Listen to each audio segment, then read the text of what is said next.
Bonsoir chers auditeurs et chères auditrices, bienvenue sur l'émission Escapade, une rédaction de Radio Westbro. Il est 20h30 et nous sommes le 13 décembre 2021.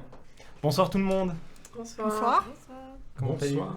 Et en fait, le Santa Lucia ce soir, n'est-ce pas, Giuseppe? C'est ça, c'est Voilà. la Sainte-Lucie, ouais, Donc, exactement. qui est la fête des Lumières.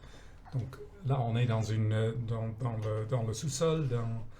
Dans le sous-sol, il fait nuit noire totale devant, mais on va, j'espère, apporter de la lumière au sujet ce soir, non? Bon, on espère tous, et d'ailleurs le sujet ce soir, c'est zéro déchet.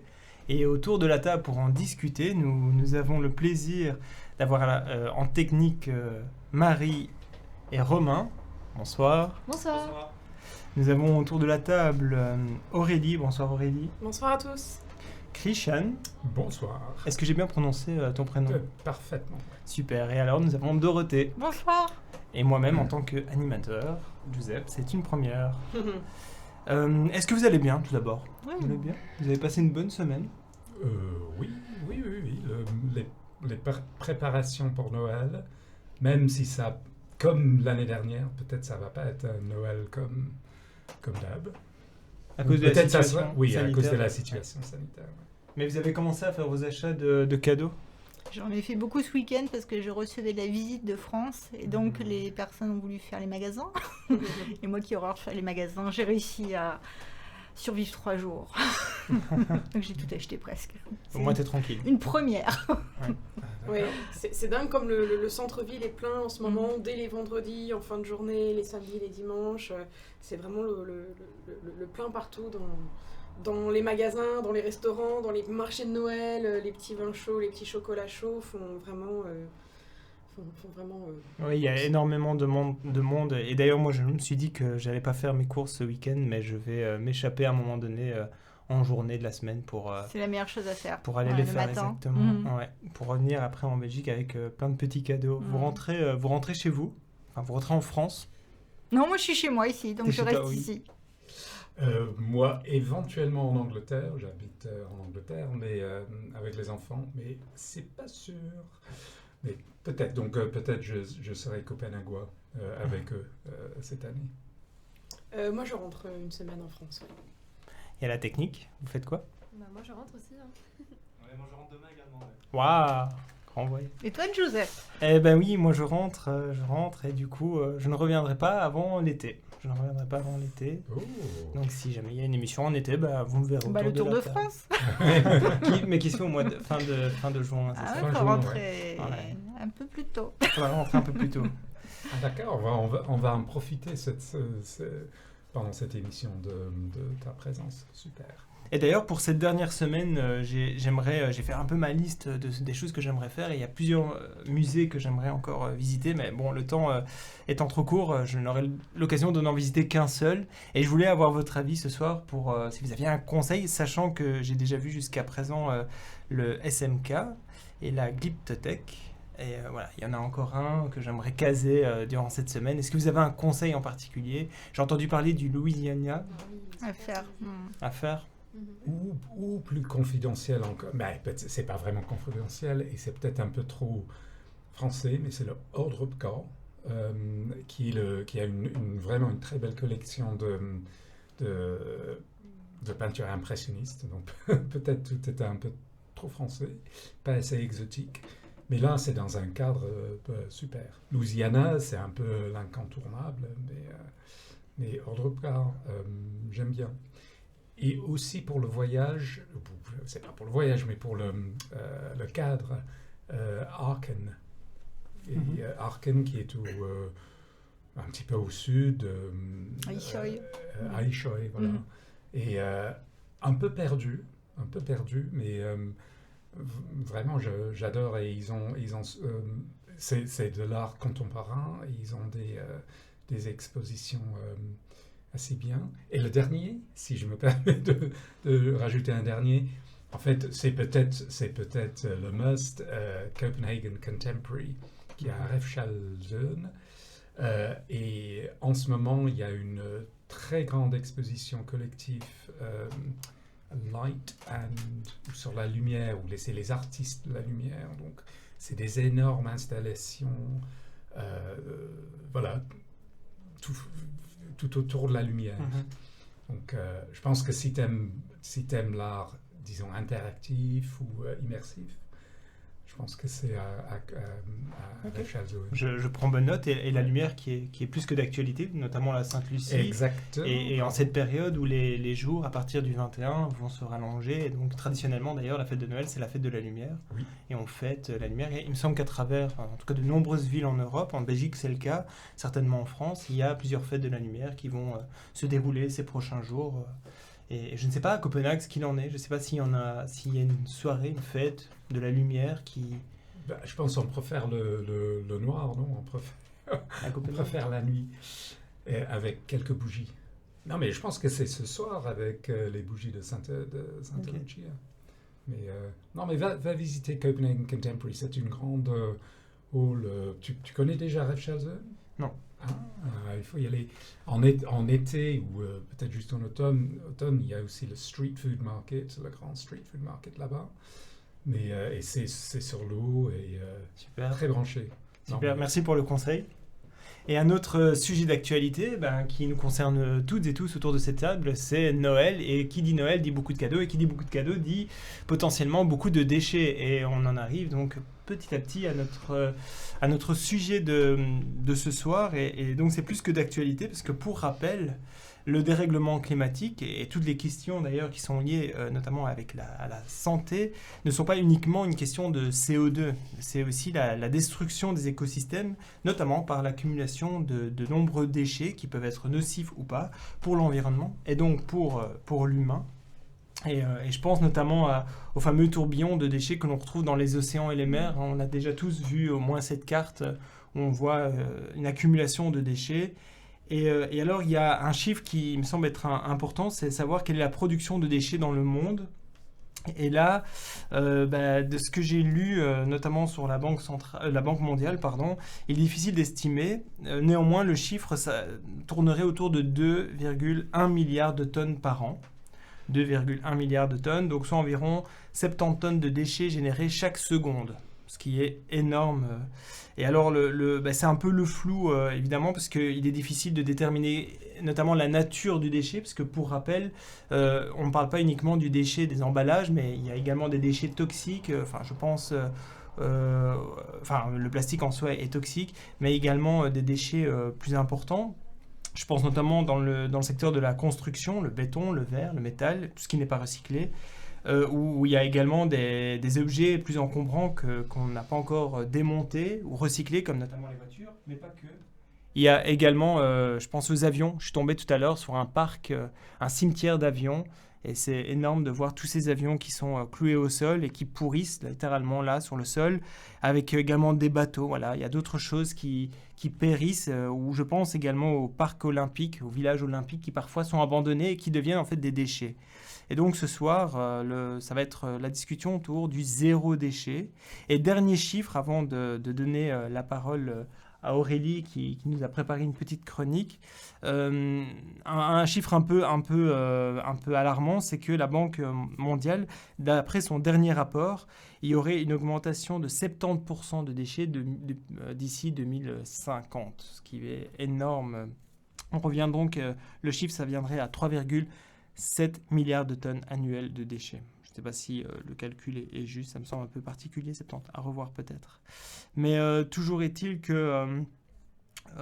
donc aujourd'hui, on va parler notamment de choses à faire, des choses à faire au quotidien, mais des choses à faire en individuel ou en collectif, pour justement essayer de réduire notre impact de déchets. Et là, c'est Aurélie qui nous a préparé une petite chronique. Effectivement, je vous ai préparé une petite chronique sur différents aspects qui sont aussi liés à le fait d'avoir de moins en moins d'emballage dans nos aliments, et puis aussi des astuces anti-gaspillage ou des bons plans qu'on peut retrouver sur Copenhague, parce que évidemment il y a aussi lorsqu'on produit des aliments, qu'on les transporte, qu'on doit les garder dans des endroits frais ou des choses comme ça, et qu'après finalement ces aliments sont achetés mais pas consommés ou jetés à la poubelle, ou même que les industriels ou les supermarchés se mettent à devoir jeter certaines denrées alimentaires, et c'est source aussi de pollution et d'énergie qui n'a pas été utilisée à sa juste valeur. Donc j'ai quelques informations à vous donner. En guise d'introduction, je vais vous partager quelques chiffres qui font sacrément réfléchir. Au Danemark, une famille, en moyenne, elle jette 20% de ses achats de nourriture à la poubelle. Alors qu'en même temps, il y a 821 millions de personnes dans le monde qui n'ont pas de quoi se nourrir à leur faim. Donc ça signifie que y a à peu près 1 fois sur 5 en moyenne, lorsqu'on fait nos courses, que finalement on remplit des choses au supermarché et finalement on ne les consomme pas ou peu, ou on en jette, on en gaspille une partie, alors qu'une personne sur 10 n'a pas assez à manger. Donc ça, c'est vraiment un déséquilibre auquel on peut tenter de remédier à notre échelle, ce déséquilibre entre ceux qui n'ont pas accès à la nourriture et dans les pays développés où on consomme trop et où on gaspille beaucoup. Une des astuces qu'on peut faire valoir au Danemark et en particulier à Copenhague, c'est de passer par WeFood. WeFood, c'est une enseigne qui vend des produits alimentaires qui a été donnée par des partenaires, donc c'est des invendus, des fins de série, c'est parfois des lots dont l'emballage n'est pas forcément très attrayant, mais où le contenu est tout à fait bon à manger. Et donc, en faisant appel à ces dons de partenaires, de supermarchés, etc., et puis en ayant des sources, entre guillemets, locales, on a un magasin qui fonctionne avec l'ensemble de ces invendus qu'on peut acheter et dont les bénéfices vont à des personnes dans le besoin. Donc c'est vraiment 2 en 1, c'est des produits qui sont moins chers que ce qu'on peut trouver dans les commerces habituels, parce que souvent c'est des fins de série ou des dates qui vont bientôt périmer, mais c'est des choses qui sont tout à fait bonnes à consommer. Mais on va les trouver moins chers que dans les enseignes classiques, les enseignes traditionnelles, et en plus de ça, on va avoir de quoi alimenter une association qui vient en aide aux personnes les plus démunies, localement et à l'international également. En fait, lorsque vous faites vos courses chez WeFood, vous financez des projets de développement dans des pays tels que le Cambodge, l'Éthiopie ou le Zimbabwe, grâce à l'organisation Dan Church Aid. Et donc, c'est vraiment 2 en 1. Le fait d'avoir des achats moins chers pour les consommateurs et en même temps de participer à des œuvres de bienfaisance, si on peut dire. Et donc, c'est en faisant ces achats chez WeFood, on contribue à réduire le gaspillage alimentaire, puisqu'on achète des invendus ou des produits qui seraient partis à la benne, à la destruction, ou qui auraient été tout simplement gaspillés. Et puis, on soutient des projets dans des pays en voie de développement, donc c'est vraiment donnant-donnant. Si on se base sur l'année 2020, donc l'année dernière, c'est 253 tonnes de nourriture qui ont été économisées en achetant via ce magasin-là, et ça représente plus de 2 600 000 couronnes danoises qui a été donnée du coup aux pays en voie de développement via le Dan Church Aid. Et petite question, est-ce qu'il y a un objectif bien précis avec cette somme d'argent ? Dans quoi ils doivent investir ? Ils investissent dans des projets afin de lutter contre les impacts du réchauffement climatique dans les pays en voie de développement. Donc ça va être autant des choses qui sont liées à l'accès à l'eau, l'accès à des ressources, l'accès à la nourriture, et puis aussi la lutte contre des problèmes liés à l'impact climatique dans les pays en voie de développement. Il y a 3 magasins à Copenhague. On a un magasin à Nørrebro, sur Nørrebrogade, un magasin à Amager et un autre magasin à Sydhavn. Donc ces 3 magasins sont répartis un petit peu dans Copenhague, et ils sont ouverts. Vous pouvez retrouver leurs horaires d'ouverture, mais ils sont ouverts même le week-end. Et celui à Amager vend aussi des vêtements recyclés ou des vêtements de seconde main. Donc c'est aussi l'occasion de faire un circuit court et d'acheter des vêtements de seconde main. Donc je vous encourage à y aller. Alors c'est vrai qu'il n'y a pas forcément tout le temps les mêmes produits qui vont être présents. Ça va dépendre un petit peu des arrivages, donc c'est un petit peu aléatoire. Mais il y a tout le temps l'occasion de faire des bonnes affaires en tant que consommateur. Et puis, c'est tenu par des bénévoles, ça sert une bonne cause. Donc, il y a vraiment plein de bonnes raisons pour y aller. Donc ça, c'était pour WeFood. Une autre chose qu'on peut faire à Copenhague, c'est passer par Too Good To Go, qui lutte aussi contre le gaspillage. En fait, certains magasins vont s'y mettre de plus en plus. Et donc, c'est une application sur laquelle on peut récupérer en fin de journée des invendus ou des fins de marché et qui permettent de ne pas mettre à la poubelle parce que de toute façon, les magasins se font livrer tous les jours en nouveaux biens alimentaires ou les restaurants font des nouveaux plats tous les jours. Et donc, en fin de journée, lorsque les magasins sont sur le point de fermer, on peut commander un paquet, un lot Too Good To Go. On peut récupérer du pain, par exemple chez Emery's ou chez La Huset ou chez Marie-France à Tovernalen.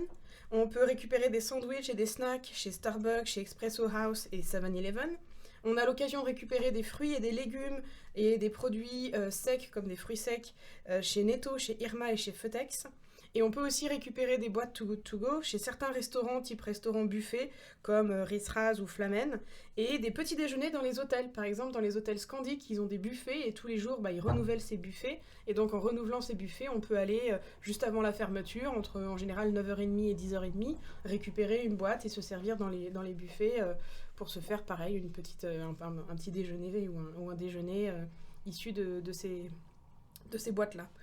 Là où il faut être vigilant, il y a 2 points sur lesquels je voudrais quand même rester vigilante, c'est le fait qu'on ne choisit pas toujours le contenu des sachets ou le contenu des boîtes, donc il peut y avoir un aspect un peu surprise. Parfois, si vous allez dans une boulangerie et qu'ils ont plusieurs types de choses à vous proposer, ils vous demanderont est-ce que vous préférez tel ou tel sandwich ou telle pâtisserie, mais c'est pas obligatoire. Donc il faut se contenter de ce qu'on va avoir, mais voilà, souvent c'est pour une somme relativement modeste par rapport à ce qu'on aurait payé dans la réalité. On a par exemple, on peut avoir un sandwich, un snack, une boisson pour 29 ou 39 couronnes, ce qui est beaucoup moins cher que ce qu'on pourrait avoir en temps normal dans le magasin. Et puis, donc voilà, il faut faire attention, on n'a pas forcément tout le temps le choix. Et puis, là où il faut être vigilant aussi, c'est que parfois on a tendance à être attiré par les bonnes affaires en se disant « Ah là là, il y a des super promos, il y a des super, des invendus qui sont à des prix cassés. » Mais il faut peut-être se demander, est-ce qu'on en a vraiment besoin ? Est-ce que parce qu'il y a une bonne promo, on va pas en profiter, mais finalement nous-mêmes gaspiller la moitié de la boîte Too Good To Go, c'est un peu dommage. Donc là où il faut être vigilant, c'est que si on y va pour acheter du pain et qu'on va dans une des boulangeries que j'ai citées, ils vont vous donner l'équivalent de 120 ou 130 ou 150 couronnes de pain ou de pâtisserie pour l'équivalent de 20, 30 ou 40 couronnes. Mais soit c'est parce que vous allez recevoir du monde, soit vous allez avoir, vous êtes une famille de 4-5 et en 2 jours vous allez manger toutes ces choses-là, ou vous pouvez anticiper et en congeler, ou le stocker d'une certaine manière, mais ne soyons pas trop gourmands des bonnes affaires si on n'en a pas vraiment besoin. Ça serait bête de tomber dans le côté obscur du gâchis à cause des bonnes promos, à cause des rabais de dernière minute. C'est ça, surtout que c'est pas cher et donc on pourrait se dire bon, c'est pas grave, j'ai payé, mais effectivement. Surtout que c'est beaucoup qui donnent. Dans un sac Too Good To Go, on a vraiment beaucoup quand on prend chez le boulanger. Et comme tu dis, il y a possibilité de congeler. Oui, exactement. Ou de distribuer autour avec 3-4 pains, distribuer aussi à ses voisins, par exemple. Exactement. Donc voilà, il y a ça qu'il faut garder en tête. C'est un appli, n'est-ce pas ? C'est une application, ouais. C'est une app. On peut choisir le secteur géographique, on peut choisir quel type de biens on préfère récupérer. Donc il y a vraiment pas mal de choses qui sont possibles, qui sont disponibles. Ça va, je vous dis, des petits déj aux fruits, aux légumes. Donc ça peut être vraiment des contenus variés. Et pour les restaurants buffets, il y a aussi la possibilité d'aller se servir dans les buffets à légumes ou dans les buffets vers 21h30, 22h, quand c'est en train d'être la fin de service. Souvent, c'est très avantageux. On a toute une barquette on peut facilement faire 2 repas dessus sans souci. Donc voilà, ça c'est une des choses que vous pouvez faire. Autre chose qui est peut-être pas forcément très connue à Copenhague, alors c'est peut-être pas à destination de tous, mais il y a peut-être des gens qui seraient contents d'entendre ça, c'est le fait qu'il existe un free fridge à Nørrebro, plus exactement au Folkets Park, donc à Stengate 50, et à cet endroit-là, donc c'est dans un parc, des partenaires aussi de ce free fridge, de ce frigo gratuit, viennent donner des invendus du soir. Donc il y a pas mal de bénévoles qui vont récupérer avec des cargo bikes du pain ou des produits qui sont invendus avec des partenaires, des boulangeries par exemple, et qui mettent ce pain, ces pâtisseries ou ces légumes à disposition dans un frigo communautaire que n'importe qui peut soit venir déposer des choses à donner, soit récupérer des choses. Là encore une fois, c'est un petit peu aléatoire parce que ça va dépendre des invendus des partenaires, mais c'est l'occasion pour ceux qui le souhaitent d'avoir du pain, des pâtisseries, des produits frais. Alors pas de viande, de poisson ou de choses comme ça, mais voilà, des légumes, des fruits, du pain. Il y a aussi par exemple des fois des hôtels qui vont donner des condiments ou qui vont donner des choses emballées individuellement, des choses comme ça, donc qui peuvent faciliter un peu les choses pour ceux qui en auraient besoin. Et donc, c'est géré par des bénévoles. Et donc, si vous y allez, vous pouvez y faire un tour. Et si des fois, voilà, il y a, je sais pas, 20 ou 30 pains à l'intérieur de ce frigo. Donc, ça peut vraiment, n'importe qui peut venir se servir. Et puis, il y a aussi de quoi entretenir ce frigo dans une petite cage derrière. Il y a plusieurs possibilités de s'investir dans cette démarche, soit en apportant des choses qu'on ne consomme pas soi-même, soit parfois en achetant aussi des objets, enfin des aliments à prix cassé. Parfois, dans certains magasins, ils ont un endroit spécial où ils vont mettre les choses qui vont bientôt finir, bientôt être plus aptes à la consommation. Et en fait, il y a aussi la possibilité d'acheter ces choses-là. Des fois, ça va être du pain à tarif réduit ou n'importe quoi à tarif réduit, et de le mettre dans ce frigo. De cette manière, en fait, ça encourage les magasins à continuer à faire ces bonnes affaires de dernière minute, et puis ça peut être utilisé par des personnes. Donc là, c'est un peu plus communautaire, un petit peu plus solidarité, mais ça a l'avantage d'exister. Et on a accès à ce frigo H24. On a accès à ce frigo H24, il est dans un parc à côté d'une maison, de la maison de quartier de Norbro, et donc voilà, c'est accessible à tous. Tous les mois, ils font un nettoyage, ils font un petit entretien avec les bénévoles de cette association-là. Donc il y a moyen de s'y investir, soit en allant mettre des choses dedans, on peut aussi récupérer des biens évidemment, on peut participer au nettoyage, on peut participer à la collecte 1 ou 2 fois par semaine avec un cargo bike. Donc voilà, il y a plein de choses dans lesquelles on peut s'investir autour de cette initiative. Donc c'est bon à savoir à Norbro qu'il y a un frigo communautaire. La dernière chose dont je voulais vous parler, c'est le Smarket. Le Smarket, c'est 2 magasins qui existent à Östebro et à Vestebro, et qui sont des magasins de produits bio, mais c'est surtout des magasins qui vendent en gros, sans emballage, donc il faut venir avec ses propres contenants, ses propres bocaux, etc. Et il y a moyen d'acheter du coup des céréales, des produits d'entretien, des fruits et des légumes, avec le moins d'emballage possible, et souvent local quand c'est possible, et sans emballage. Donc ça, c'est vraiment l'intérêt de venir avec ses propres contenants, ou alors d'avoir éventuellement des sachets en papier réutilisable. Et donc, je vous encourage vraiment à voir ces deux magasins-là. Et donc, celui de Vestebro, il est situé vraiment pas loin d'ici, proche de Eastgate. Et c'est vraiment l'occasion d'aller voir, si vous êtes dans cette démarche de produits bio, produits un peu coopératifs, en fait, Biocoop un petit peu. Je vous recommande, ça peut être sympa, et ça évite d'avoir tous ces plastiques autour de nos fruits et de nos légumes ou autour de nos céréales quand on veut en acheter. Super, merci Aurélie pour ces informations. De rien. Je connaissais Too Good To Go parce que je l'utilise en Belgique, et j'ai appris en venant ici que c'est danois. Et donc ça je ne savais pas du tout, et c'est chouette de savoir, de connaître cette initiative. J'ai appris également le Free Fridge. Chaque quartier devrait finalement l'avoir, posséder son frigo communautaire, et ça permettrait, comme on peut retrouver moi j'ai vu des ateliers communautaires dans certains quartiers à Copenhague, ou des espaces dans lesquels on peut mettre des bouquins notamment, ou du prêt, du libre service. Ça se développe beaucoup. Un frigo, ça a du sens aussi pour permettre à tout le monde qui le souhaite d'avoir accès à de la nourriture. Ouais. Il faut saluer les efforts aussi des partenaires du coup commerciaux ou du coup non commerciaux, mais il y a aussi une tendance des magasins, ils sont encouragés à participer à ce genre d'action. Je crois qu'il y a une loi aussi qui les oblige à soit vendre à tarif réduit leurs invendus du jour, ou à mettre des choses en promotion, ou à faire Too Good To Go, ou à donner à des associations. Donc il y a aussi un encouragement des commerces sur cette voie-là. Donc c'est très bien quand il y a des partenaires pour WeFood, pour The Free Fridge. C'est super d'avoir des partenaires, souvent de qualité, hein. Souvent c'est des boulangeries assez haut de gamme qui vont donner leurs invendus du jour dans ces structures-là. Donc c'est tout bénef. Et il en est de même pour les gros magasins, je pense à Netto. J'ai l'impression qu'ils sont obligés de faire des rabais de dernière minute. Ils sont obligés, par exemple les pâtisseries qui peuvent vendre en libre service, elles sont toutes à moitié prix à partir de 20h chez Netto, ou une demi-heure avant la fermeture chez d'autres magasins, chez Irma, chez Feutex, chez Lidl. Donc après ça dépend, il y a des magasins, ils ferment à 22h ou 23h, donc si on veut des tarifs réduits, il faut y aller vers 21h30 ou 22h30. Mais chez Netto, c'est assez intéressant. Les pâtisseries sont à moitié prix à partir de 20h, quelle que soit l'heure de clôture du magasin. Donc si on est en ville un petit peu tard... Et qu'on a envie un peu de sucré. Ouais, ou si on veut apporter le petit déj ou une petite pause sucrée à ses voisins ou à ses collègues le lendemain, c'est tout à fait possible. Merci Aurélie. Merci. Merci, et il est déjà 20h55 et je vous propose d'écouter la première musique qui est Paradoxe de Vio.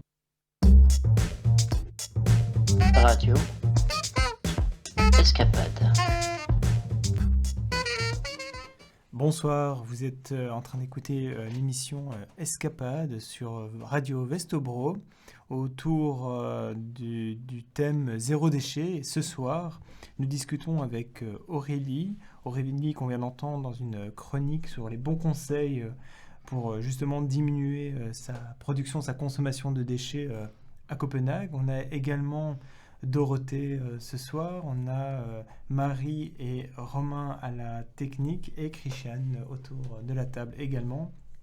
Et une question par rapport à ce qu'on vient d'entendre, qu'est-ce que vous faites au quotidien pour essayer de réduire votre consommation ou production de déchets? On en discutait justement durant la pause, quel est le mot utilisé, mais est-ce que vous avez des conseils, des trucs, des astuces à partager? Moi, j'utilise beaucoup de sacs en textile, en fait. Au lieu d'acheter des sacs plastiques, surtout qu'ils coûtent cher, je préfère utiliser des sacs textiles qui fonctionnent très bien. Tu peux réutiliser des centaines de fois avant qu'ils cassent, donc c'est très très pratique, je trouve. Puis c'est léger, tu le mets dans ton sac, il n'y a pas de souci. Qu'est-ce que je fais d'autre? Aurélie avait d'excellents plans, hein. Aller à Lost Market, j'achète beaucoup d'épices à Lost Market pour éviter justement d'avoir trop d'emballage, parce que quand tu fais tes courses au supermarché, tu te retrouves avec une tonne incroyable de plastique.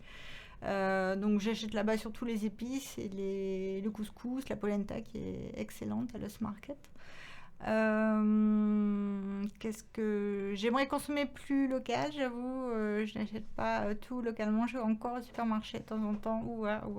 C'est pas bon, mais je le fais parce que voilà, c'est pratique. Tout est concentré au même endroit, c'est pour ça. Plus personnellement, alors ça c'est pas tous les jours, mais j'utilise beaucoup de culottes menstruelles et c'est vraiment une invention incroyable pour les femmes. Parce qu'on a beaucoup moins donc de déchets, on n'a plus de tampons, on n'a plus de bandes hygiéniques à jeter dans la poubelle. On peut réutiliser ces culottes qui sont très solides je ne sais combien de fois et il suffit de les laver et ça se passe très bien. J'ai juste une question. Moi, je connais la Munk Cup. Et je ne sais pas si c'est la même chose ou bien si c'est différent. Alors, j'ai jamais utilisé la cup. Donc, la cup, c'est quelque chose qui s'insère à l'intérieur. Là, une culotte menstruelle, c'est comme une culotte classique, mais qui absorbe énormément. Ok. Mais qui est effectivement une bonne alternative. Et qui est vraiment très pratique et il n'y a jamais de fuite. C'est impressionnant. Je ne sais pas comment ils font, mais c'est génial. Et en plus, c'est bon au niveau environnemental, production de déchets, mais aussi au niveau sanitaire. Il y a toute une polémique autour de l'usage des tampons à usage unique. Sans compter qu'on ne sait pas trop ce qu'il y a comme produit dans les tampons, si c'est du coton, il y a souvent des pesticides liés au coton malheureusement. Donc je pense que c'est bien plus sain de prendre une culotte tout simplement en coton. Et au niveau du on peut relaver. Ouais.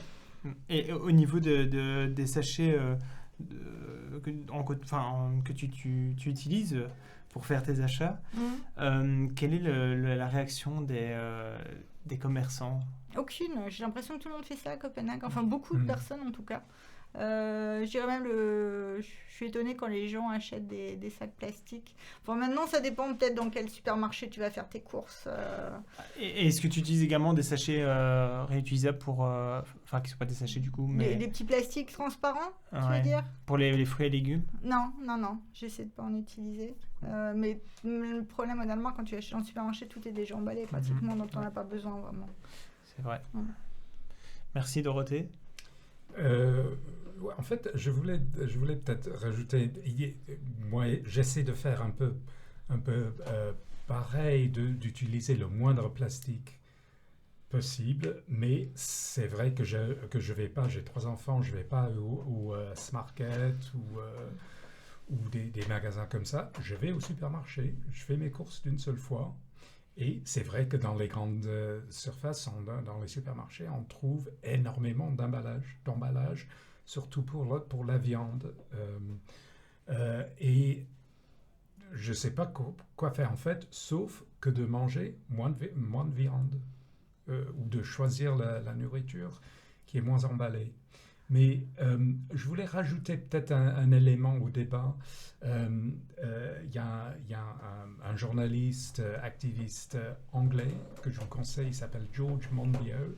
Et pendant le COP26, il était très actif sur les réseaux. Il a diffusé sur sa propre chaîne télé COP26.tv. Et lui, il a fait un opinion piece très fort sur ce qu'il appelait, et excuse-moi pour le mot, micro-consumerist bollocks. Donc, voilà. Qui se traduit pour voilà, micro... qui se traduit bollocks, voilà, c'est un gros mot pour dire... C'est une bêtise, non? Une bêtise, si tu veux. Le micro-consumérisme. Voilà, mais c'est les actions au niveau très petit où on imagine que c'est avec ces actions-là, d'utiliser les sacs en textile ou moins d'emballage, qu'on va réduire ou on va stopper l'échauffement de la Terre. Parce que dans sa tête, il a toutes les données pour le prouver. C'est une façon de passer la responsabilité des grandes... les producteurs de tout ça, à nous les consommateurs.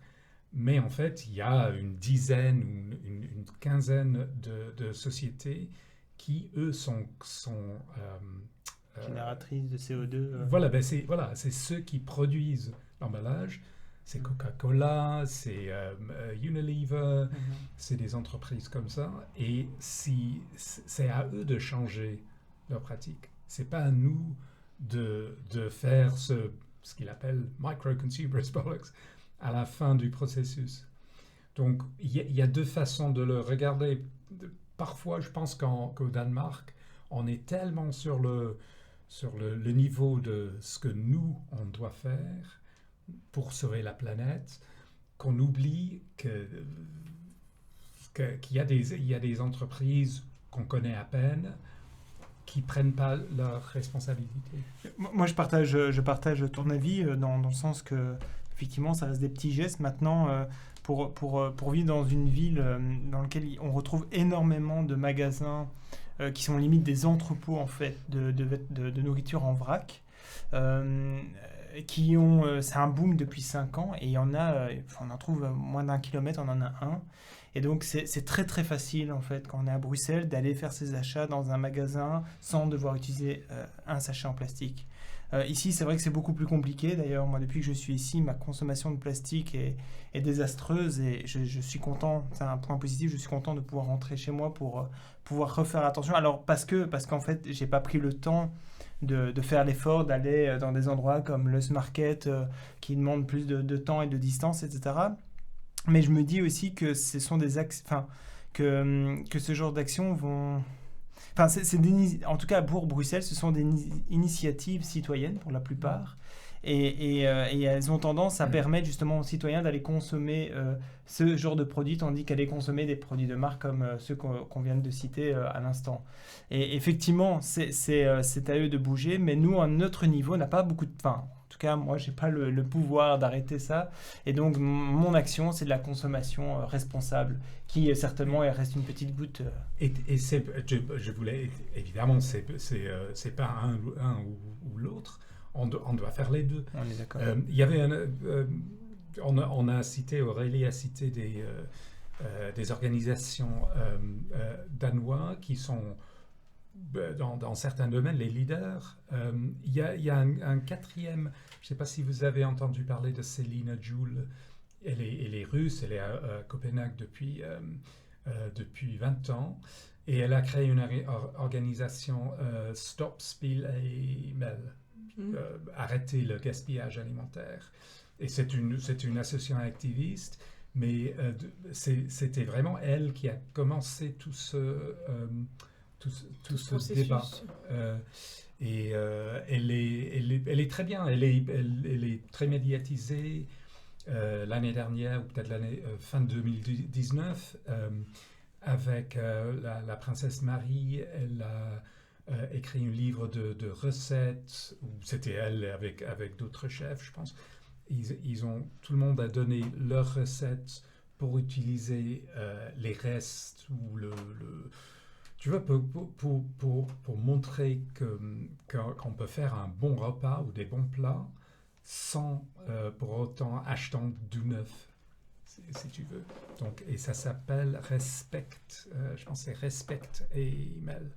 Respect pour la nourriture. Mais elle, j'ai vu qu'elle est venue de la Russie ou de l'Union soviétique. Donc pour elle, sous le communisme, la nourriture, c'était absolument pas à gaspiller parce qu'il n'y en avait pas assez quand elle était jeune. Donc elle a gardé ça en tête en venant dans un pays où il y avait le surplein, l'abondance, voilà. Et elle a créé cette association. Et, moi, j'apprécie beaucoup ce qu'elle fait et la façon dont elle l'exprime. Oui. Mais oui, c'est important aussi d'avoir des outils en fait à disposition. Enfin, pour moi, je considère comme un outil pour justement engager la transition vers une consommation plutôt responsable d'un point de vue de nos déchets. Et à la technique, est-ce que vous avez des conseils à nous donner, ce que vous voulez partager, des petits trucs et astuces que vous faites? Ben moi, tu sais, parce que on vit dans le même appartement, je suis une grande fan de Too Good To Go parce que ça me permet de cuisiner avec des légumes que j'aurais pas acheté moi-même. J'adore cuisiner et quand je découvre mon panier, comme tu disais Aurélie, c'est vrai que c'est une surprise à chaque fois. Mais l'avantage c'est que voilà, on peut découvrir de nouvelles recettes. Moi quand j'ouvre mon petit panier Too Good To Go, je me dis bon alors qu'est-ce que je vais faire avec tout ça parce que je fais la demande. Et j'ai découvert récemment et du coup je suis bénévole là-bas depuis aujourd'hui. C'est un lieu qui s'appelle Dépôt. Ça a été créé par Simon, alors son nom de famille je ne veux pas le prononcer mais c'est le créateur de Breul qui est une bière qui est produite au Danemark à partir de pain récupéré dans les boulangeries en invendus. Et donc Dépôt c'est une radio-café qui s'attache en fait à créer une espèce de communauté autour de la consommation raisonnable et responsable. Et donc ils cuisinent des petites choses, pour l'instant c'est pas encore très développé mais ça commence tout juste depuis novembre. Et ils cuisinent à partir de fruits et légumes moches qu'ils récupèrent sur Eat Grim. Donc on n'en a pas parlé, mais c'est comme Too Good To Go, c'est une manière de sauver des légumes et des fruits qui ne seraient pas vendus en magasin parce qu'ils ne sont pas assez jolis.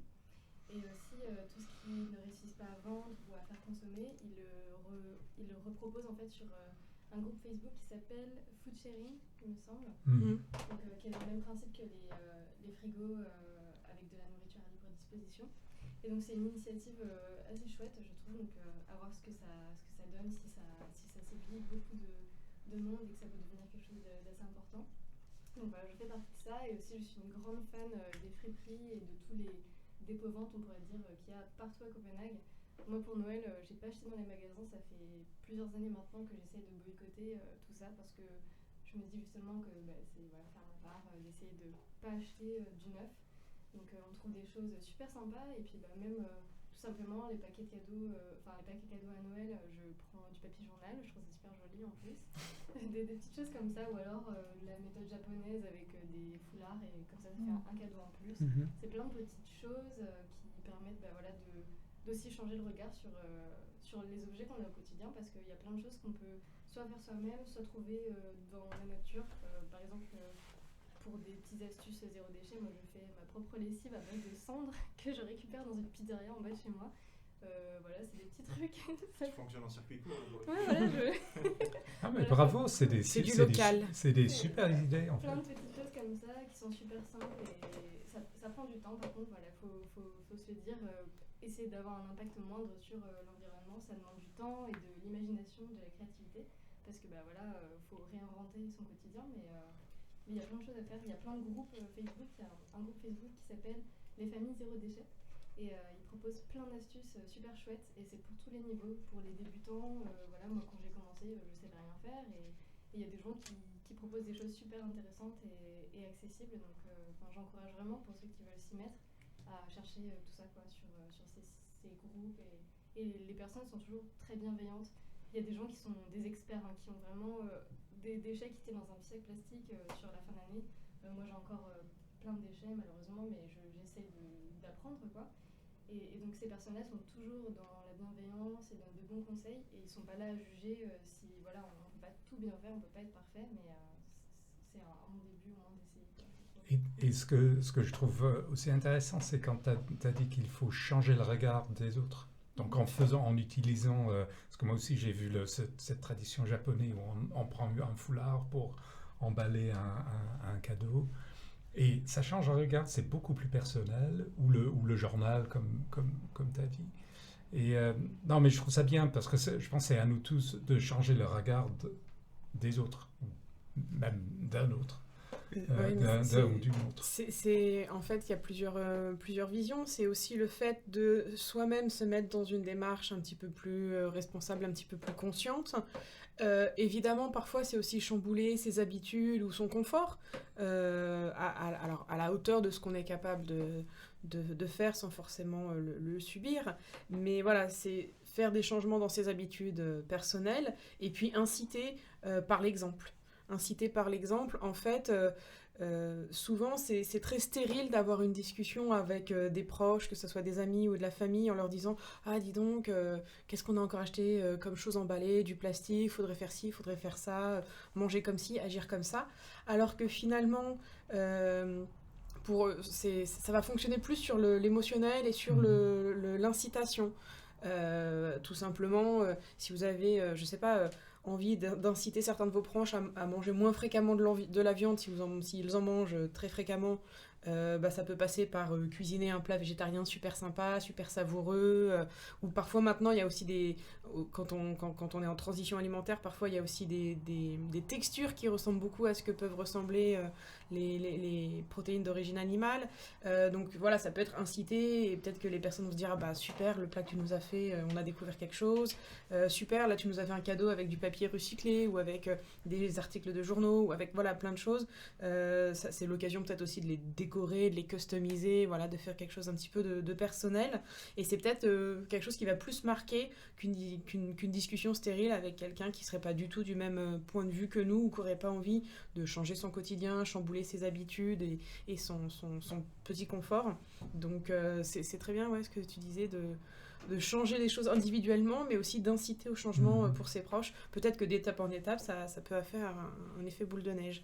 Bon, après, comme on dit, c'est pas ça qui réglera toutes les questions des déchets sur Terre, mais c'est une petite démarche, une sorte de prendre conscience aussi des petites choses qu'on peut faire pour faciliter ça. Et passant de la nourriture aux vêtements, moi, on me voit pas on filme pas cette émission. Un petit peu. Donc on a vu que je suis assez mal habillé, et là en fait c'est l'habit qui est peut-être le plus polluant. C'est un fleece. Ah oui, tellement populaire en plus. Ah ouais, et il y en a partout. Les pulls en ça polaire. Coûte rien du tout. Et c'est vraiment pas dégradable. Mais Donc là, je pense qu'il y a vraiment de quoi faire avec les vêtements. D'abord, de bannir le mot fast fashion, d'essayer de trouver, de trouver ça doit être une question de société. de société, de se dire non, on ne va pas changer le t-shirt ou les jeans tous les 3 semaines, on ne va pas aller à Primark ou dans les magasins où on peut acheter des vêtements pour rien du tout, parce que ça pollue. J'ai vu un chiffre que 30% des plastiques dans l'océan sont issus de textiles. En faisant les recherches pour cette émission, je ne pourrais pas vous dire où j'ai trouvé cette information, mais je pense que je l'ai bien en tête, et c'est vraiment dramatique. Ça vient du textile, parce qu'on en produit, on en produit tellement, et ça demande tellement de ressources. Et quand c'est issu du pétrole, comme ce polaire, ce polaire, voilà, full polaire, ça continue à polluer. Donc, je sais qu'il y a un grand travail à faire sur les je pense avec la nourriture, on avance. Je pense que les gens prennent des habitudes. Je pense qu'avec la mode, c'est pas gagné. Et c'est intéressant parce que ça rejoint avec ta réaction sur accepter aussi le regard de l'autre, parce que le textile, du coup, la mode, c'est ce qu'on porte. Et si ça demande... parce qu'il y a des friperies, il y en a beaucoup, donc il est toujours possible d'aller effectivement se racheter des t-shirts ou d'un pantalon dans une friperie. Maintenant, voilà, c'est accepté aussi qu'ils soient en seconde main. Oui. On peut s'orienter aussi, c'est un peu coûteux, mais on peut toujours s'orienter vers des vêtements plutôt éco-responsables avec du coton biologique, etc. Ça reste cher. Ils sont peut-être moins, en tout cas, ils n'ont pas le monopole de la communication comme peut l'avoir certaines grandes marques de vêtements. Donc, ils sont moins désirables peut-être aussi. Mais c'est intéressant parce que ça fait le lien avec ce que tu as dit tout à l'heure sur le fait qu'on doit accepter le regard de l'autre. Tandis que la nourriture, en fait, ça devient même c'est aussi à la mode. le fait que si, en tant que société, on accepte qu'on s'en fout on s'en fout des apparences des autres. Tu vois, si on arrive à réduire ça dans la société, les attentes qu'on est toujours bien habillé ou dans des choses neuves. Alors si on commence à tu vois, diminuer ces attentes, là ça va être bon. Mais c'est vrai que ça ne peut passer que par les changements des mœurs ou les changements de mais c'est là où le consommateur finalement a un grand pouvoir. Parce que si on commence à ne pas acheter par exemple de polaire, eh bien en fin de compte, les industriels n'en produiront plus non plus. Je pense que il ne faut pas sous-estimer quand même le pouvoir du consommateur, on est en bout de chaîne. Oui, mais on fait partie d'une grande industrie capitaliste de marketing qui ne survit que par nous vendant des choses neuves. Donc, et là voilà, faire des boycotts des grands magasins, je pense que c'est un début. Ou des polaires. Je suis vraiment... Je pense que je l'ai acheté il y a 5 ans, mais... c'est inusable. Mais quand même. Mais ça me fait penser... Je ne jetterai pas à la mer. Il faut pas. Ça me fait penser à la petite histoire de Pierre Rabhi, qui nous a quittés, qui est un vieux monsieur agriculteur français qui nous a quittés la semaine dernière et qui a une petite histoire à nous raconter, qui avait une petite histoire à nous raconter à ce sujet. Légende amérindienne qui dit que il y a eu un incendie de forêt et tous les animaux étaient atterrés, ne savaient plus que faire face à cet incendie.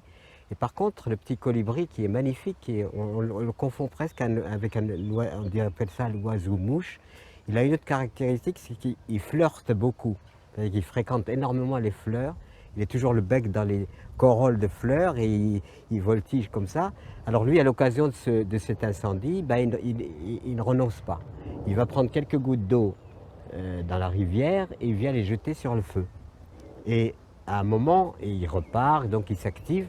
Et à un moment, Et à un moment, le tatou, énervé par ce mouvement, lui dit mais qu'est-ce que tu fais, colibri? Tu sais bien que tu ne pourras pas éteindre le feu avec tes gouttes d'eau. Et le colibri qui répond, je sais, mais je fais ma part. Ma part, aussi la morale du petit colibri qui vient d'être racontée par Pierre Rabhi, qui nous a quittés le 4 décembre, ce 4 décembre, et qui était connu notamment pour son discours autour de la simplicité volontaire, et donc la sobriété heureuse aussi, puisque ça fait clairement directement le lien avec la consommation et la production de déchets. Et voilà, je voulais juste savoir un peu votre avis. Bon, Dorothée, tu as exprimé un peu le tien par rapport à ce petit colibri, j'ai l'impression, en disant on est en bout de chaîne, et nous aussi, si on ne fait pas les choses, les choses ne changeront pas. Voilà, forcément. si on ne fait pas un petit effort soi-même, je pense que... Et puis, bon, le fait de faire quelque chose fait que la personne à côté de toi a envie de faire la même chose, et voilà, c'est tout un processus de contamination, je dirais, positive. Oui, je sais si vous avez vu ou lu le livre de Greta Thunberg, qui a écrit un livre. En fait, c'est une collection de ses discours jusqu'il y a 2 ans, je pense. Et ça s'appelle « Nobody is too small to make a difference ». Et le colibri, c'est exactement ça.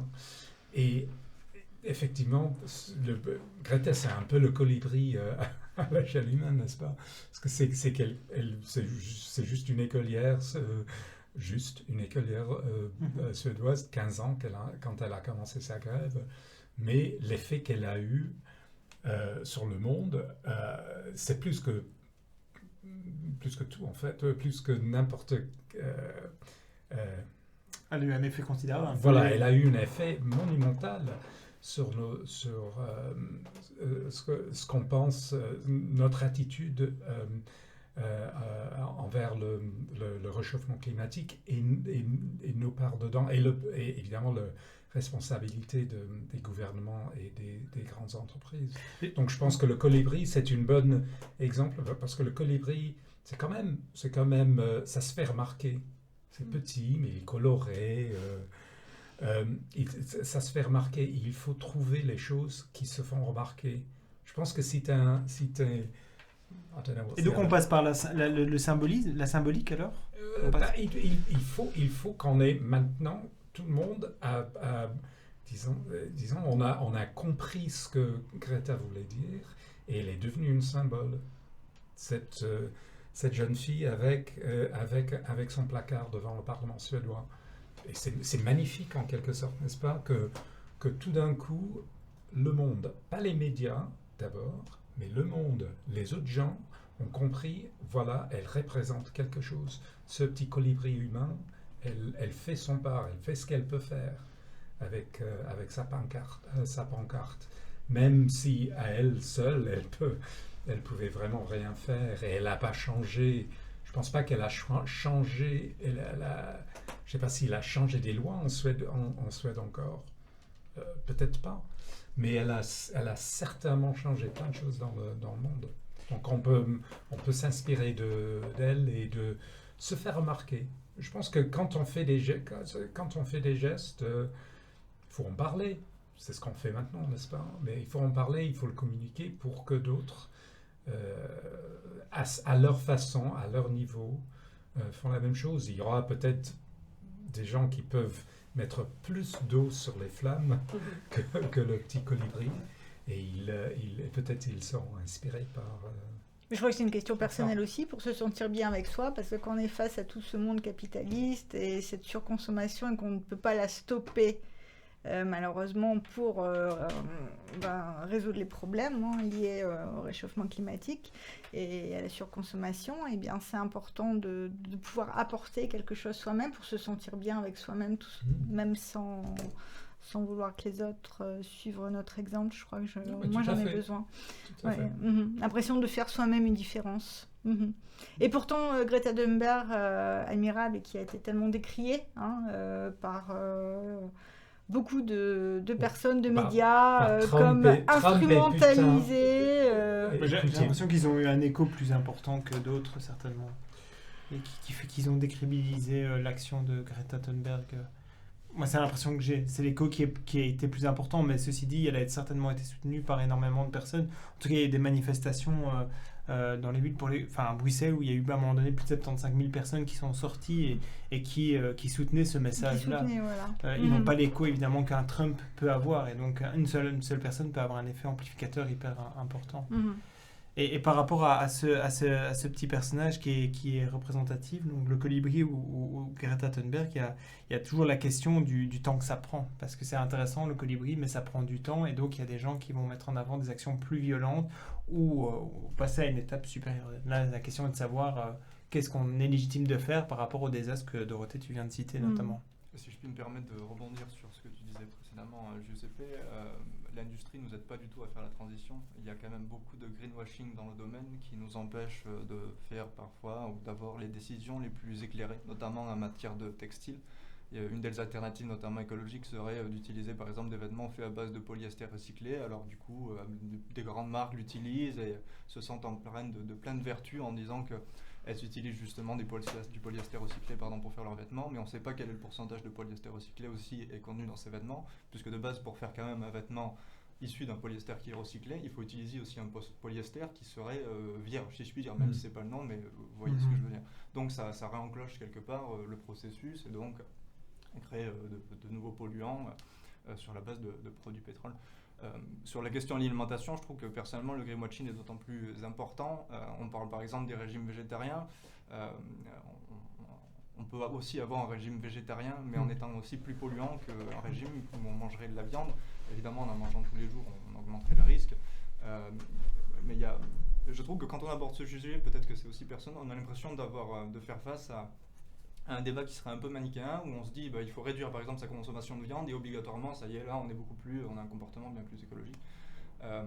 Alors que l'industrie le fait très bien et nous propose plein de produits qui sont végétariens et qui, en termes d'impact carbone, ont un impact qui est absolument désastreux quand même. On le voit même au niveau des packaging qui sont utilisés ou de certains ingrédients qui s'utilisent, du soja même qui est fabriqué parfois en Amérique du Sud et qui est réutilisé notamment pour les animaux de rente. Donc je pense que moi il est difficile de faire son choix là-dedans, mais se vautrer comme ça, si je puis dire, sans grande réflexion dans une alternative, sans vraiment s'informer au préalable, me semblerait peut-être parfois avoir des conséquences plus dramatiques qu'on l'aurait espéré, quoi. Moi j'ai l'impression qu'on revient à la question de la sobriété. Finalement la réponse, ce qui ne pollue pas, c'est ce qu'on ne consomme pas. Revenons aux choses simples. Pourquoi acheter tout le temps aussi, comme tu parlais du soja, là, toutes ces préparations en base de soja que l'on trouve dans les rayons des supermarchés maintenant, qu'on ne trouvait pas il y a 20 ans. Alors certes, il y a un mouvement vegan qui n'aurait certainement pas été là dans les supermarchés il y a 20 ans, mais qui est là maintenant. Mais bon, voilà, comme dit Romain, tout aussi désastreux finalement. Pourquoi tous ces produits travaillés? Revenons aux choses simples, achetons une courgette, faisons manger avec des produits qui ne sont pas préalablement travaillés et tout ira très bien. Mais est-ce que du coup l'alternative ce serait pas, comme certains mouvements écologiques le souhaiteraient, une certaine forme de décroissance? On parle beaucoup de ça, et surtout là avec les présidentielles en France arrivant, ça devient quand même beaucoup à la mode, mais est-ce qu'il nous faut une décroissance ou plutôt une croissance un peu alternative quelque part, sans vouloir initier un débat qui n'était pas prévu quelque part? Non, mais qui a du sens par rapport à ce thème de déchets. On peut pas aborder effectivement, je pense, ce côté-là de la... moi je suis pour la sobriété, on peut l'appeler décroissance ou autre décroissance par rapport à ça, quoi. Je suis tout à fait d'accord de parler, de lancer ce sujet, et on fait le lien avec la musique suivante, si je peux me permettre, qui est la complainte du progrès de Boris Vian. Radio Escapade. Bonsoir chers auditeurs, auditrices, vous venez d'entendre la chanson de Boris Vian, la complainte du progrès, qui a été enregistrée en 1955. Et qui s'inscrit dans un contexte de surconsommation. On est après la Deuxième Guerre mondiale et on va arriver dans ce qu'on appelle, en tout cas les historiens français forestiers vont appeler les 30 glorieuses, qui correspond à une période de progrès, en tout cas un confort de vie objectivement, qui se manifeste objectivement dans les maisons, et en même temps avec un lot de revers désastreux, parce que là on va faire la promotion du plastique, la promotion du tout à l'électrique, et qui fait le lien avec ce dont on avait un peu parlé avant la musique. Et pour moi, je voulais justement dire quelques mots sur la société de consommation qui à mon sens, est un peu le nerf de ce problème, qui est donc une expression qui va être utilisée pour désigner une société au sein de laquelle les consommateurs sont incités à consommer des biens et des services de manière abondante. Cette expression va apparaître dans les années 50 dans les ouvrages de l'économiste américain John Kenneth Galbraith, désolé pour C'est parfait.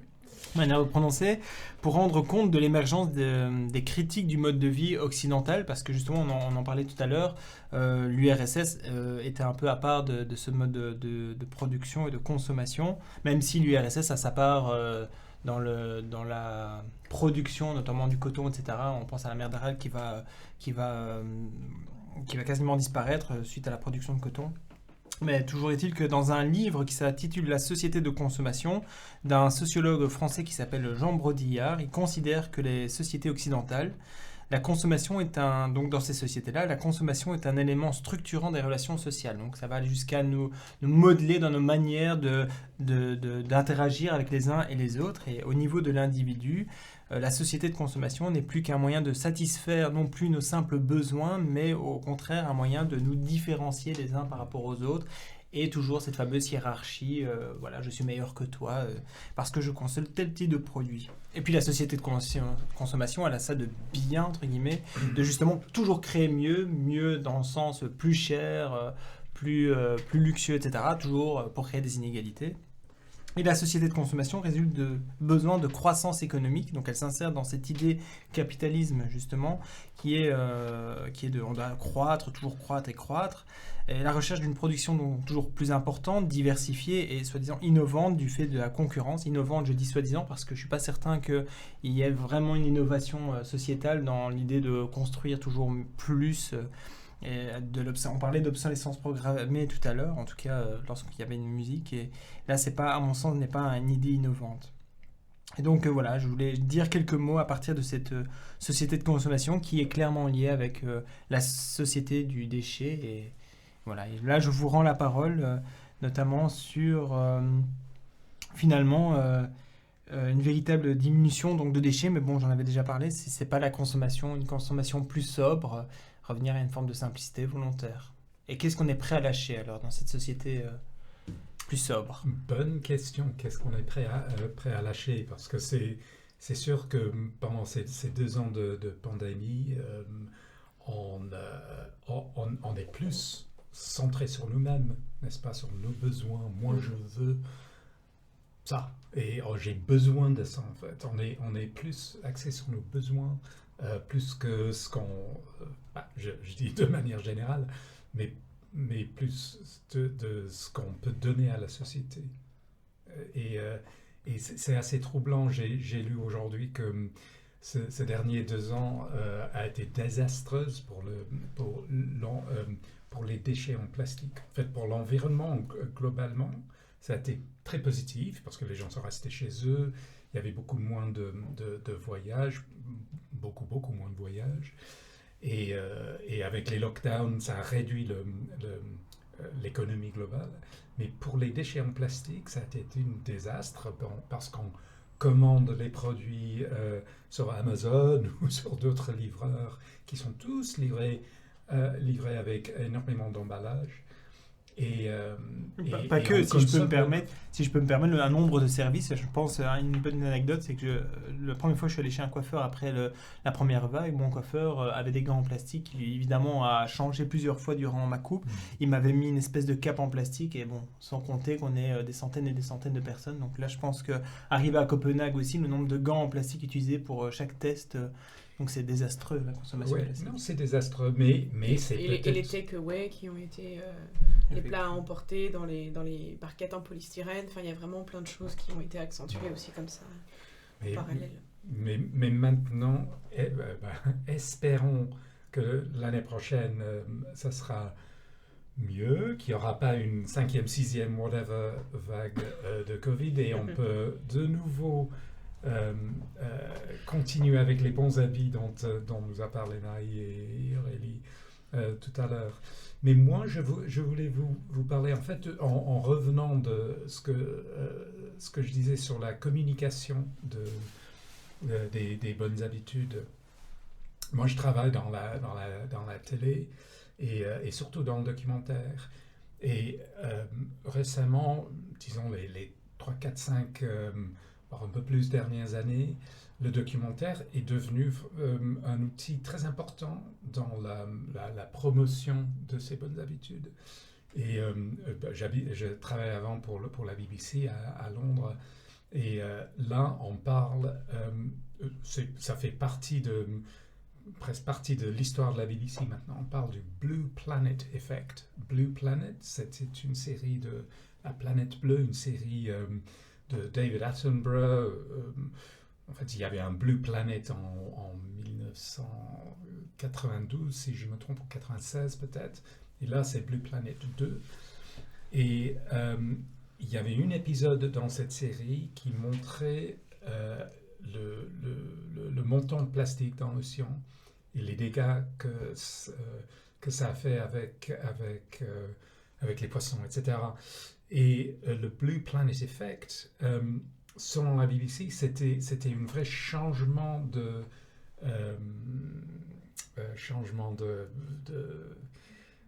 d'idée dans la population britannique. Il y avait un vrai mouvement contre le plastique. Et pour la BBC, ils ont dit c'est grâce à ce documentaire. Bon, je pense que c'est discutable. Il y avait quand même 10 millions de personnes qui ont regardé le documentaire. Il est très suivi, David Attenborough. Je ne sais pas si ça peut avoir un effet tellement direct sur ce qu'on fait au quotidien, mais ce qui est vrai qu'à l'intérieur de la BBC, qui est quand même une grande entreprise de 20 000 salariés, ou peut-être un peu moins maintenant, il a vraiment changé beaucoup de choses à l'intérieur de la boîte. Fini le single-use plastic, fini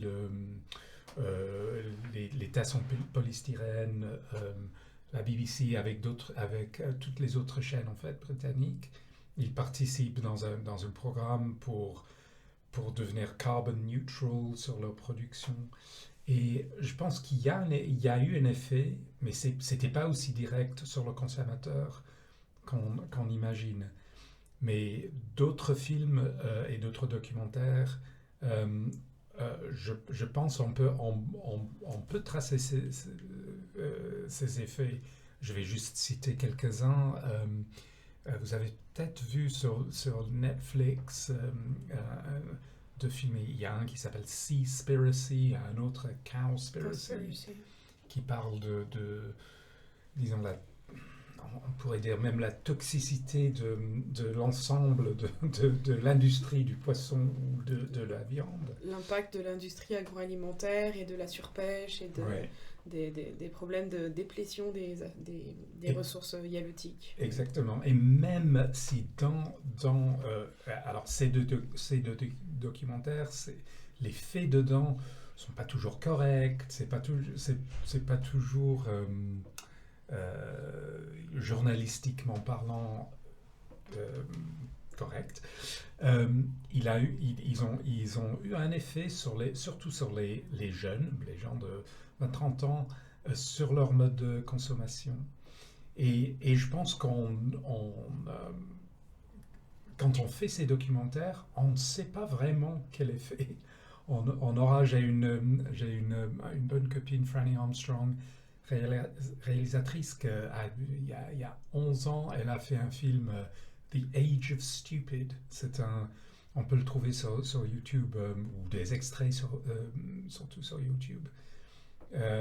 Et ça vraiment, quand on voit les commentaires sur son film sur YouTube ou dans d'autres réseaux, on voit à quel point, peut-être pas tout de suite, mais les gens changent leur mode de vie, leurs habitudes, et juste les petits commentaires, ça remonte vraiment l'esprit. L'effet, c'est pas toujours tout de suite, mais c'est un effet boule de neige, n'est-ce pas, avec ces films-là. Mais ces documentaires, l'intérêt, c'est que finalement, ça booste, ça accélère des gens qui étaient déjà dans cette dynamique, ou en tout cas, ça fait écho à une certaine sensibilité. Exactement. Et en ça fait particulier, écho, ouais. peut-être chez les nouvelles générations ou chez les moins de 30 ans, peut-être, comme tu disais. Et donc, c'est pas forcément un effet direct de Blue Planet ou Conspiracy ou Seaspiracy, où ça va radicalement changer l'état d'esprit de tout le monde, mais ça va favoriser des personnes qui étaient déjà un petit peu dans une sorte de transition d'habitude, et ça va un petit peu accélérer les choses pour des personnes qui étaient peut-être en train de se questionner, mais qui n'osaient pas passer à l'action. Non, Et mais donc, parce qu'on a- ça stimule, donc c'est normal que ça ait un écho direct chez des personnes qui étaient déjà sensibilisées, un écho indirect, peut-être plus, ne serait-ce qu'en faisant réfléchir avec des personnes qui vont pas forcément radicalement changer, mais qui vont progressivement avoir des nouvelles habitudes, ou en tout cas qui vont en laisser tomber quelques-unes qui leur paraissent un petit peu moins intéressantes. Donc ça fait écho directement et indirectement, ou en tout cas rapidement, et aussi sur le long terme, dans l'esprit des gens. Oui, j'ai un autre exemple. En fait, c'est plus actuel de The Age of Stupid and Blue Planet. Il s'appelle Why Plastic, qui nous retourne vers notre sujet de départ, l'emballage, ou un des sujets de départ. Why Plastic, il y a une fondation ici à Copenhague qui s'appelle The Why. Leur site web, c'est thewhy.dk, en anglais, The Why, W-H-Y. Et leur idée, c'est de faire des documentaires sur des questions globales avec des diffuseurs publics. Ils en ont fait sur la pauvreté, la démocratie, l'esclavage.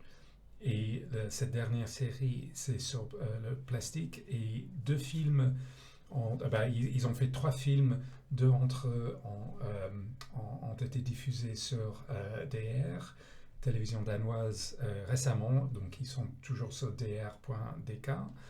L'un sur le mythe du recyclage, et malheureusement on n'a pas le temps de rentrer en détail sur les films en eux-mêmes, mais c'est des documentaires d'investigation et sur le processus de recyclage, et qu'est-ce qu'on fait quand on jette le conteneur en plastique, ou même le pant, quand on reçoit un couronne et demi pour une bouteille en plastique. Qu'est-ce qui se passe après qu'on a eu l'argent de retour? Qu'est-ce qui se passe avec cette bouteille? Et c'est assez dramatique quand on voit ce qui se passe avec cette plastique. En fait, la plupart n'est pas recyclé, la plupart est on le jette ailleurs, en fait. Et bon, il y a tout un film autour de ça. Je ne vais pas essayer d'expliquer ce film, mais je vous le conseille. Il y en avait un autre qui, jusqu'à présent, le DR n'a pas diffusé. Je ne comprends pas pourquoi. Sur Coca-Cola, ça s'appelle le titre en anglais, c'était Coca-Cola's 100 Billion Bottle Problem. Parce que eux, cette entreprise produise 100 milliards de bouteilles en plastique, containers en plastique. Et ce que Coca-Cola fait peut vraiment changer beaucoup à l'environnement. Mais Why Plastic, autour de ces films, il y a toute une campagne de sensibilisation. Pendant 2 ans, ils ont fait beaucoup de recherches dans ce domaine. Donc, je vous conseille d'aller voir sur leur site thewhy.dk, thewhy.dk. Et c'est une site en anglais, mais là vous allez voir ce qu'ils font. Et bien sûr, ils ont sorti cette dernière série pendant le COP 26, qui était une grande, pour certains, une prise de conscience. Pour certains, je sais que c'était un peu le greenwashing des grandes entreprises. Mais je pense que faire ces films, même dans mon job, je travaille pour une chaîne australienne, on reçoit beaucoup de propositions de films ou de films faits sur l'environnement, le réchauffement climatique. On en diffuse quelques-uns, mais pas autant que ça. J'avoue que c'est une question de trouver une forme qui attire du monde. Cowspiracy et Seaspiracy, je pense que c'est des films, si vous les avez pas vus, en fait c'est un réalisateur anglais qu'on voit pas à l'écran, mais on a l'impression que lui seul parcourt le monde pour trouver la vérité sur ces deux industries. Et je pense que c'est ça qui fait la différence. C'est une personne dont on ne connaît même pas le nom qui fait ça, lui, tout seul. C'est un peu le colibri, en fait. Et je pense qu'il y a une manière d'attirer un public, surtout jeune, surtout engagé, ou les jeunes qui veulent changer, oui, qu'ils ont l'envie de changer leurs habitudes. Je pense que de les attraper, il faut quand même montrer, encore une fois, pour rentrer à ce qu'a dit Greta, on n'est jamais trop petit pour faire une différence. Et quand on essaie de faire des grandes statements sur l'environnement ou de donner que des mauvaises nouvelles, là je pense que ce genre de documentaire, c'est jamais réussi.